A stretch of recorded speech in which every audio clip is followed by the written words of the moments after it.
대여 시청자 대동스틸 주주 여러분들 반갑습니다. 대동스틸 관련돼서 여러분들이 투자하시면서 알고 계셔야 되는 중요한 이슈와 주가 영향을 미칠 만한 요소들 전달해 드리는 멘토 이진욱입니다. 자, 대동스틸이 제가 어제 리뷰를 해드렸을 때 좀 이번에 흐름이 다르다, 테마가 굉장히 세다 라고 또 설명을 드렸었죠.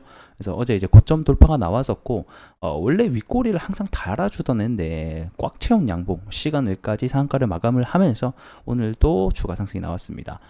근데 이제 장 막판에 좀 차익 실현 매물에 의해서 윗꼬리를 달게 됐는데 기술적 분석 시간에 어떤 의미가 담겨 있는지 알아보도록 하겠고, 자, 오늘은 이 포항 석유 관련된 이 과거 이야기를 좀 함께 해볼까 합니다.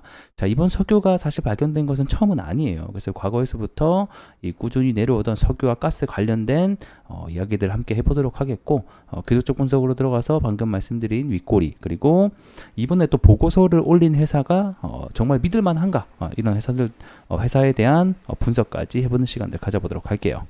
자, 이슈 보기 전에 우리 대동스틸이 이번 포항 석유 관련 테마로 엮이게 된 이유 먼저 확인해 보게 되면, 얘네들은 이 포스코의 열연 제품을 판매하는 지정 회사 중에 하나입니다.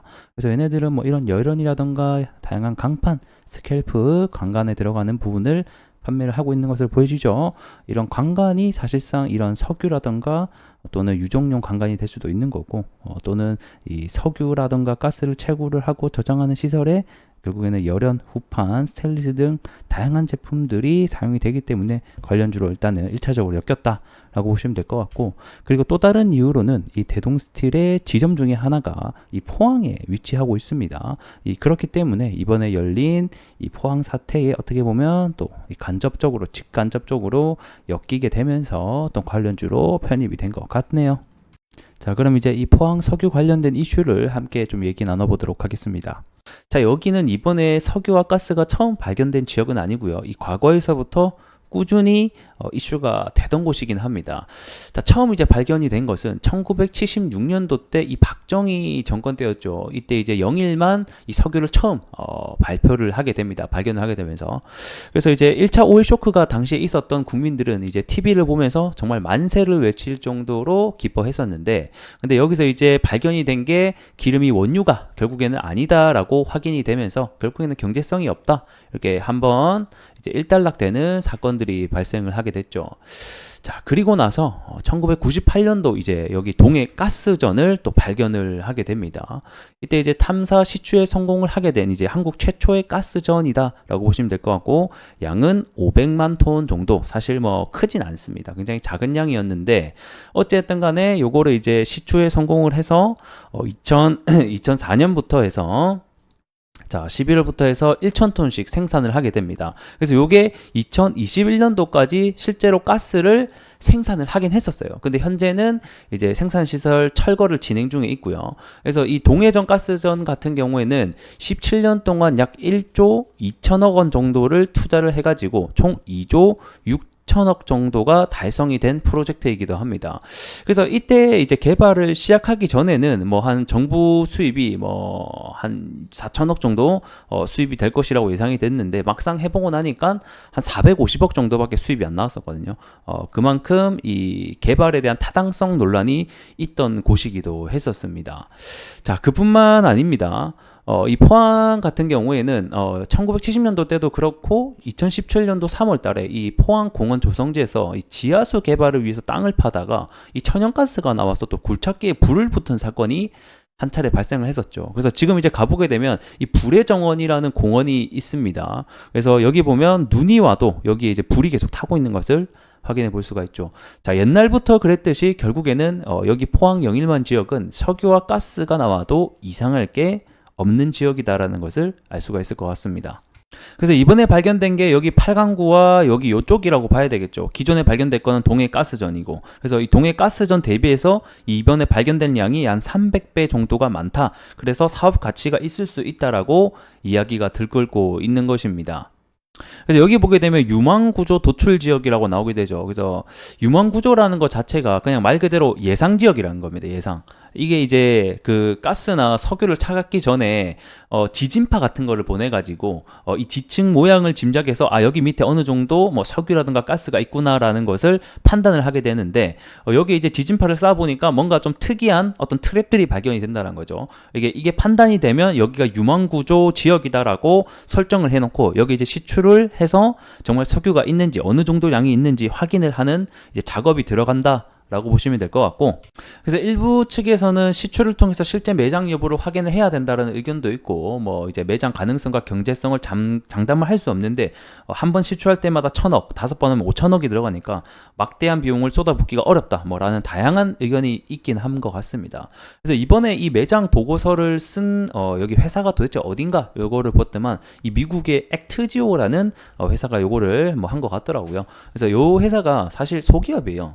종업원이 한 10명 정도밖에 안 되는 작은 회사라고 지금 보여지고 있는데, 근데 중요한 것은 여기에 있는 이 CEO가 이 미국 세대 최대 기업 중에 하나죠. 이 석유, 이 엑슨모빌의 당시 엄청나게 그 매장량을 하나 발견을 했었던 이 남미 광구의 이 시추 탐사를 주도했던 인물 중에 하나이기도 하고, 다른 광구 역시 발견을 했던 인물이어서 그래서 어느 정도 신뢰도는 있지 않을까, 저는 또 이런 생각을 하게 됩니다. 그래서 뭐 결국에는 이 프로젝트명 대왕고래라고 해서 오늘 11월 12월부터 시추 탐사가 나설 것으로 예상이 되고 있죠. 그래서 그만큼 시장에서는 신선한 재료라고 또 판단을 하고 있고, 만약에 정말 발견이 된다라고 하면 이게 이제 또 우리나라가 뭐 한 차례 이 가스를 캐는 적은 있지만 또 산유국으로 될 수 있는 중요한 기로에 놓여 있다 보니까 굉장히 또 시장에서는 뜨겁게 반응을 하고 있는 것 같습니다.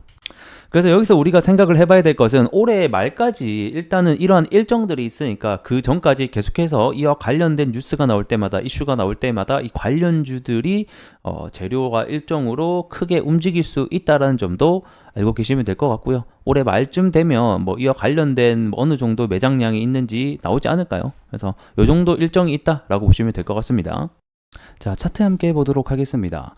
자, 어제 제가 이제 말씀드렸던 것 중에 하나가 평소에는 항상 얘가 윗골을 달아주면서 사람을 그렇게 고생을 시키더니 양봉을 종가를 꽉 채운 거를 보여줬다. 그거 무엇보다 고점을 전고점을 돌파해주면서 양봉을 꽉 채워줬다라는 것은 그 다음 날에 추가 시세에 대한 가능성을 시사했다라고 또 설명을 드렸었죠.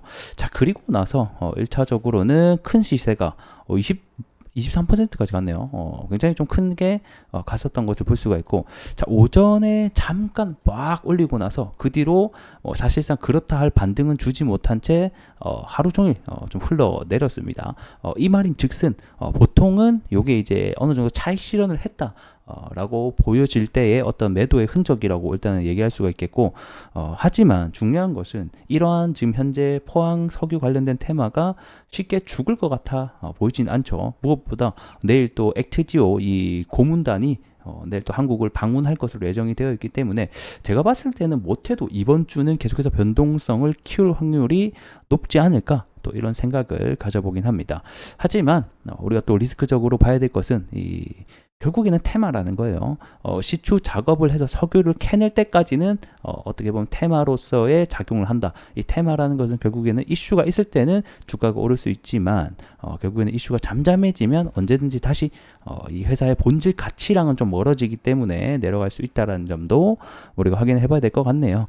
그래서 1차적으로는 오늘 저가를 만들어준 가격대를 안 깨주는 게 가장 베스트겠죠. 그래서 해당 저가를 좀 안 깨주는지 여부를 우리가 좀 잘 지켜보자. 하지만 이게 사실 테마이기 때문에 테마 관련주들 있죠. 대동스틸 말고 지금 현재 동양철관이 또 철관에서는 지금 현재 대장주 역할을 또 해주고 있습니다. 그래서 한국 석유도 오늘 상한가를 다시 들어가게 됐고요. 그래서 이런 관련주들이 주가가 빠지지 않고 지속적으로 오를 수 있다라고 하면 우리 대동스틸도 후발주자로서 같이 함께 상승이 나올 수 있다, 이렇게 보시면 될 것 같고, 저러한 선발주자 애들이 함께 내려오게 된다라고 하면 같은 테마에 엮여 있는 대동스틸 역시 함께 또 내려올 수 있으니 관심 종목에 저러한 아이들 선발주자를 항상 잘 등록을 해 놓으시고 같이 지표로 보시는 것을 저는 좀 추천을 드립니다. 자, 그래서 오늘은 여기까지 여러분들과 얘기 나눠보도록 하겠고, 전 또 다음 시간에 더 나은 내용으로 인사드릴 수 있도록 하겠습니다. 고맙습니다.